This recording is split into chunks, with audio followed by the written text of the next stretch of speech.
I remember walking in. I remember being so nervous and seeing Tom Cruise drive up in a Porsche, I think it was, and he got out of the car and walked through, and I was like, and my jaw dropped. For more than 4 decades, Tom Cruise has remained Hollywood's ultimate leading man. Blockbuster stunts, billion-dollar franchises, and a smile that can charm just about everyone. What's not to love? But there's another story behind all the glitz and glamour, one that keeps resurfacing through people who actually knew him. Co-stars, ex-wives, friends, and former allies have all dropped unsettling hints over the years, often brushed off as jealousy or drama. The difference is this was not against her will, though. But this wasn't against Brooke's will. Madam, asking you a question. I understand there's abuse of all of these things. No, you see, here's the problem. You don't know the history of psychiatry. I do. But what if they weren't random complaints? What if they were warnings we ignored? Tonight, we're revisiting the celebrities who spoke up against Tom Cruise and looking at what they really had to say about the Mission Impossible star. Chapter 1. Mark Wahlberg.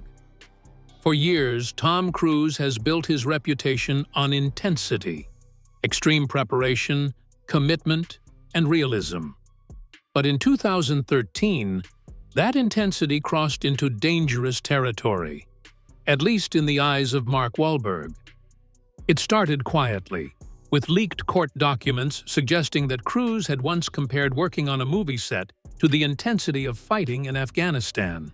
On its own, the comment might have passed as exaggerated actor talk, but for Wahlberg, it struck a nerve, and not without reason. At the time, Wahlberg was promoting Lone Survivor, a film based on the real-life 2005 Navy SEAL mission operation Red Wings. He had trained alongside veterans. He had spoken to families who lost loved ones. And when he was asked about how hard filming the movie was, something in him snapped. Wahlberg went on an unfiltered rant that shocked interviewers and fans alike. He tore into actors who compared their jobs to military service, calling it insulting, tone-deaf, and borderline delusional.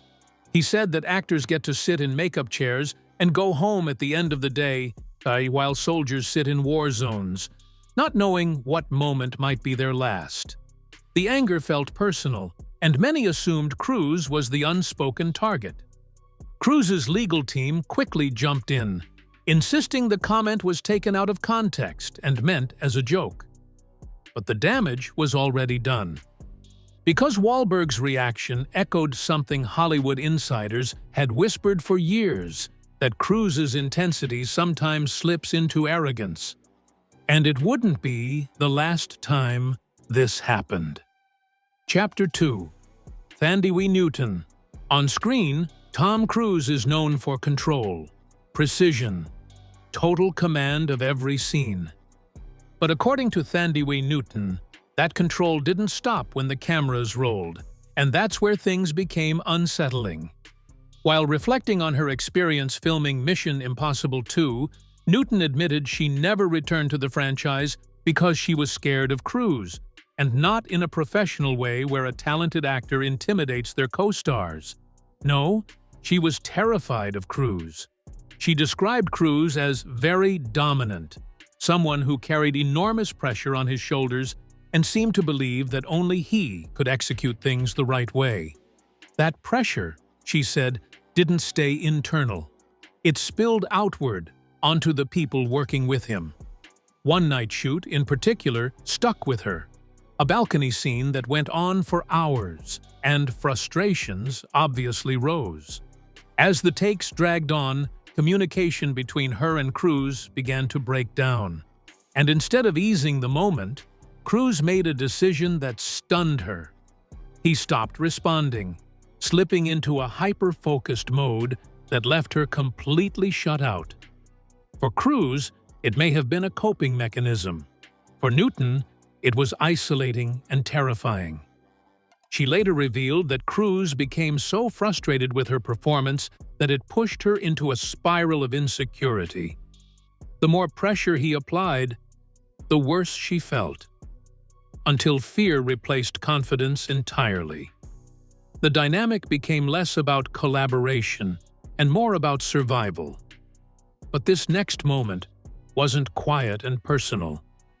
It sparked national outrage. Chapter 3. Brooke Shields. For many people, Tom Cruise crossed from intense to outright alarming the moment he publicly attacked Brooke Shields, not over a movie, but over her mental health. In the mid-2000s, Shields courageously spoke about her struggle with severe postpartum depression after giving birth. She was open about using antidepressants as part of her recovery, hoping to reduce stigma and help other women feel less alone. Cruise's response shocked the world. In multiple interviews, he criticized Shields by name and dismissed antidepressants as controversial and unscientific. He claimed medication didn't cure anything and suggested that psychiatry itself was fraudulent. But what truly stunned people wasn't just the opinion, it was the arrogance. Cruise positioned himself as an authority over a woman's lived medical experience, despite having no clinical background whatsoever. Then came the line that changed everything. Cruise said he cared about Shields, but questioned where her career has gone, a remark widely interpreted as both condescending and punitive. To many, it sounded less like concern and more like a warning. Disagree with him, and you pay a price. Shields didn't stay silent, though. She fired back and told Cruise to stick to saving the world from aliens and stop lecturing women about childbirth and mental illness. She reminded the public and Cruise that postpartum depression is real, dangerous, and sometimes deadly if left untreated. And that's when public perception about Cruise started to see a serious shift. Chapter 4. Brad Pitt. By the mid-1990s, Brad Pitt and Tom Cruise were two of the biggest stars on the planet. Same era, same level of fame. But according to Pitt, that's exactly where the problem started. Their tension allegedly began on the set of Interview with the Vampire. While the film went on to become a massive hit, Pitt later admitted that the experience was miserable, and Cruise played a major role in that discomfort. He described Cruise as someone who was constantly coming at you, always pushing, always competing, even when collaboration was supposed to come first. Pitt didn't hide the resentment. He openly said Cruise bugged him, explaining that their personalities clashed at a fundamental level. In Pitt's words, Cruise came on strong with his dominant handshakes, forced energy, and a relentless presence. Pitt, by contrast, was more reserved, more observational, and that created an unspoken rivalry that poisoned any chance of connection. Years later, that divide only deepened. In 2009, both actors released World War II films around the same time, with Pitt starring in *Inglourious Basterds* and Cruise leading Valkyrie. Pitt's film was critically acclaimed and culturally celebrated, while Cruise's wasn't.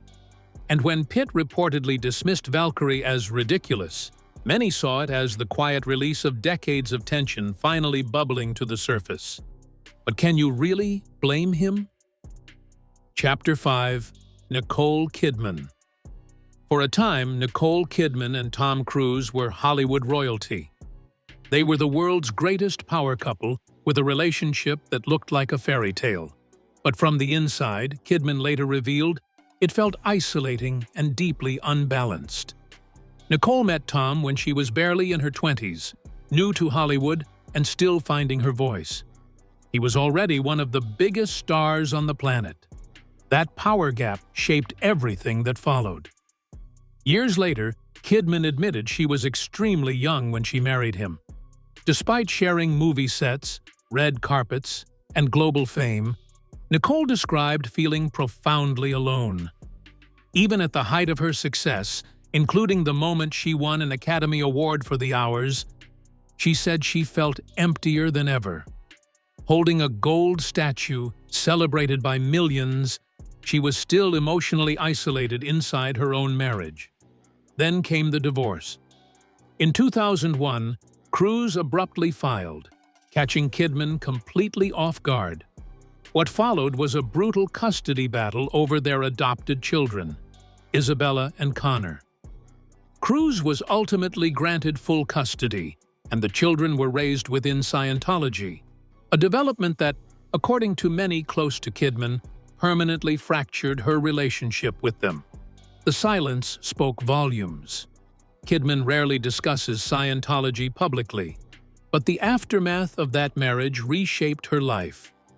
Friends noted that she slowly reclaimed her independence, rebuilt her identity, and redefined what partnership meant to her.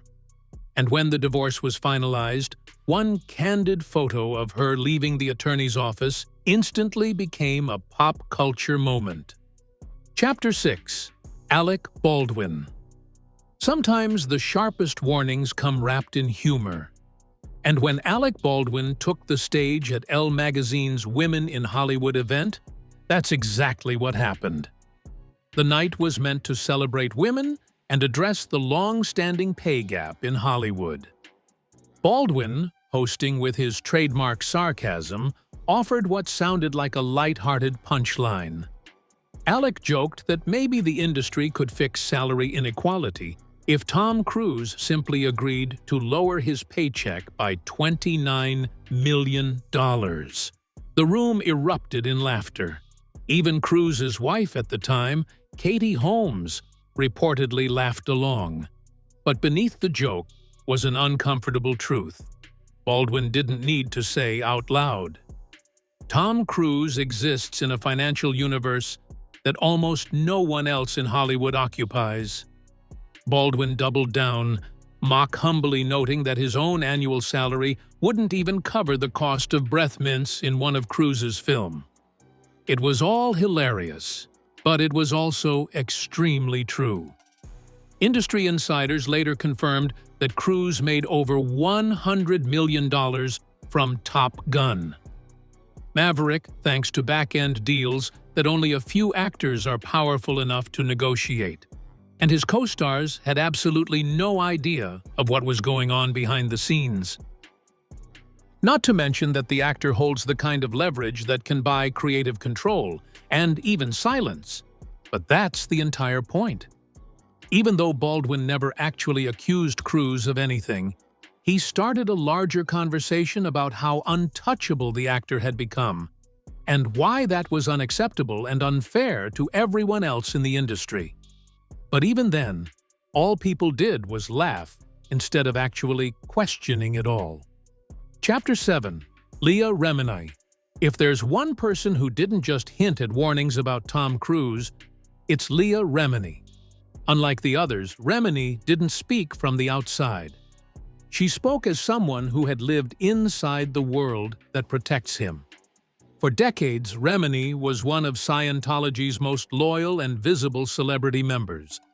She knew the hierarchy, she knew the rules, and more importantly, she knew who was untouchable. In her 2015 memoir, Troublemaker, she pulled back the curtain on a system where Tom Cruise wasn't just a movie star, he was royalty. Remini recalled being invited to Cruise's Beverly Hills mansion alongside a group of elite Scientologists and Hollywood figures, including Will and Jada Pinkett Smith. What unfolded, she said, felt surreal. Cruise suddenly announced he wanted everyone to play hide-and-seek, and not as a suggestion, as a command. Grown adults, powerful celebrities, scrambling to please him. Refusing wasn't really an option, but that was just the beginning. In another moment, Remini described, Cruise erupted over something trivial: cookie dough. When he couldn't find the right ingredients, he reportedly screamed at his assistant in a way that stunned those present. Remini compared him to a child who had never been told no, someone accustomed to immediate compliance, regardless of how unreasonable the demand was, and that spoke volumes about the kind of professional that he was. These weren't isolated incidents. According to Remini, Cruz's behavior was enabled by an entire system designed to keep him comfortable, protected, and revered. Within Scientology, he wasn't treated like a human being with flaws. He was treated like an asset whose image had to be preserved at all costs. And for some reason, Hollywood followed suit and tried to cover his mistakes up. That's where Remini's warning becomes truly unsettling. She didn't just criticize Cruz's personality. She warned the world about the machine around him. A structure that discourages dissent. A culture where staff members fear consequences for displeasing him. A world where celebrity status and religious authority blur into something dangerous. When Top Gun: Maverick was released decades later, Remini publicly urged fans not to be blinded by Cruz's charm. She refused to support the film and called him a scam, insisting that the man audiences see on screen is carefully curated, shielded from accountability by both Hollywood and Scientology. What makes Remini's story so powerful is what it cost her. Speaking out meant being labeled a suppressive person, losing lifelong friends, becoming a target. Yet she kept talking anyway, because she believed staying silent was just not acceptable after knowing what she did. Chapter 8. Katie Holmes. When Katie Holmes filed for divorce from Tom Cruise in 2012, Hollywood froze. There were no warning signs or public fights. One day, they were a power couple. The next, it was over, and Holmes had carefully planned her exit by the looks of it. Their fallout, and Katie's complete disappearance after, is what led many fans to finally stop putting Cruise on a pedestal and see him for who he was. That's not all, though. What later emerged made the silence around the situation feel intentional. Behind closed doors, Holmes had reportedly grown increasingly fearful of raising their daughter, Suri, within Scientology. Unlike Cruise, Katie was never deeply embedded in the belief system, and the closer Suri got to an age where formal involvement could begin, the more urgent the situation became. The speed of the divorce wasn't accidental. Holmes allegedly executed a carefully coordinated plan, involving burner phones, secret meetings, and legal preparation long before Cruise suspected anything. Reports later suggested she changed phone numbers, relied on a tight inner circle, and kept her plans hidden until the very last moment, even from people close to Cruise. Lawyers were lined up in advance. Documents were ready. So clearly, none of this was emotional or impulsive. When she filed, she did it from New York, not California, to ensure that the jurisdiction favored her case. Once again, a decision that was extremely well planned. The result of the lawsuit was pretty decisive. Holmes won sole custody of Suri, along with strict provisions that her daughter would not be exposed to Scientology practices.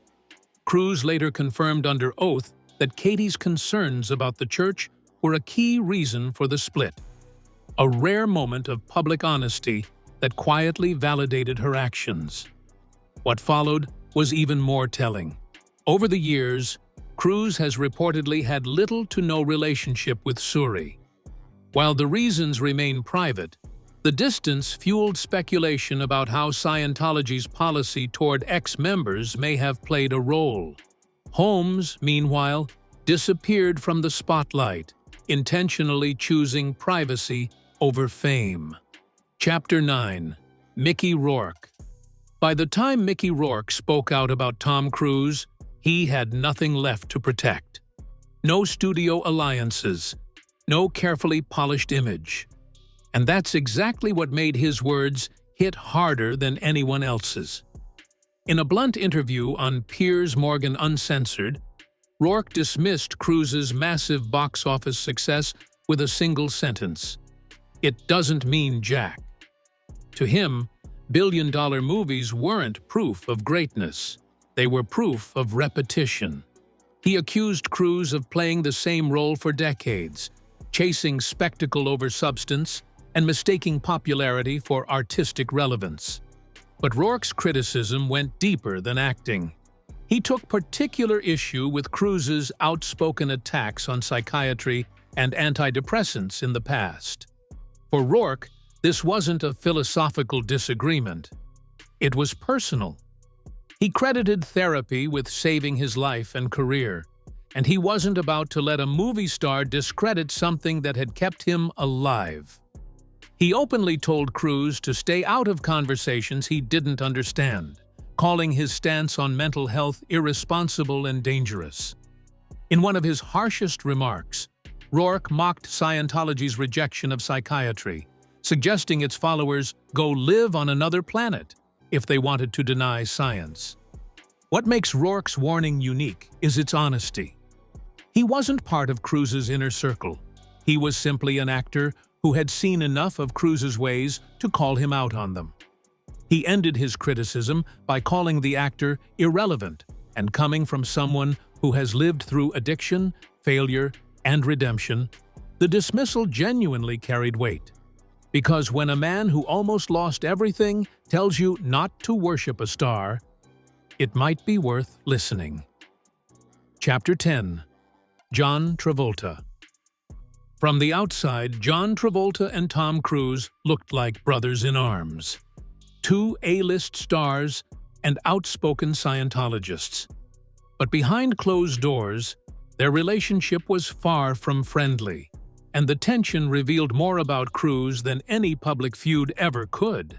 The fracture reportedly became impossible to ignore in 2008, when Cruise received Scientology's Freedom Medal of Valor, one of the organization's highest honors. The award was personally presented by David Miscavige, and it cemented Cruise's status as the church's most valuable celebrity asset. According to former Scientology bodyguard Brendan Teig, Travolta was furious. Travolta had spent decades recruiting members, donating millions, and publicly defending the church through scandals and lawsuits. In his mind, he had earned that recognition. Watching Cruise, who was newer, louder, and far more commercially dominant, receive the ultimate praise reportedly felt like a public demotion. The resentment didn't stay quiet. Teig claimed Travolta wrote an angry letter to Miscavige questioning the decision, asking what the medal was really about and why his loyalty had been overlooked. For the first time, the hierarchy inside Scientology became visible, and Cruise was clearly at the top. What made the situation worse was history. 2 years earlier, Travolta had not been invited to Cruise's lavish wedding to Katie Holmes, a snub that many insiders believe signaled where he truly stood. By the time the medal was awarded, the damage was already done. Travolta, once the church's golden boy, had been quietly replaced. And that's what makes this chapter so revealing.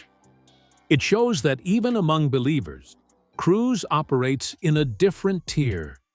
That's the kind of influence he held. The warnings about Tom Cruise didn't come from one place. They came from everywhere. And for a very long time. What do you think about everything that these A-listers had to say about him? Let us know in the comments. Thanks for watching.